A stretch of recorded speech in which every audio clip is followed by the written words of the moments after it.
L'armonia romana tra Lega e Movimento 5 Stelle non sembra avere alcun effetto sulla politica veneta, dove tra Carroccio e Pentastellati l'atmosfera è tutt'altro che distesa.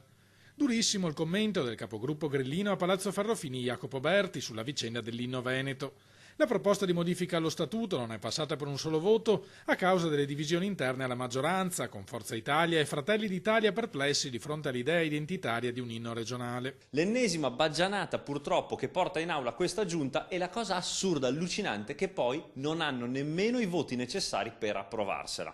Questo purtroppo è l'ennesima dimostrazione di giornate e di denaro buttato via qui in Consiglio regionale, perché al posto che affrontare temi fondamentali e importanti come la sanità veneta, come la riduzione delle tasse, come il nostro territorio, purtroppo vediamo che vengono portati avanti dalla giunta regionale leghista. Lega e Lista Zaia difendono invece a spada tratta la proposta di un inno veneto e promettono che la questione non finirà qui. Sicuramente magari l'inno veneto può non essere considerato una priorità, però noi veneti e appunto noi Lega e Lista Zaia in Consiglio regionale Veneto questa cosa ce l'abbiamo dentro e sicuramente non può togliersela nessuno. A chi ci accusa di aver perso tempo e denaro ricordiamo che si trattava di una proposta a costo zero, fa presente il leghista Alberto Semenzato, e se la discussione si è protratta a lungo è stato solo per la quantità spropositata di emendamenti inutili presentati dalle opposizioni. Poteva essere trovata una mediazione magari sull'inno, che poteva benissimo essere la canzone del Piave, degli Alpini,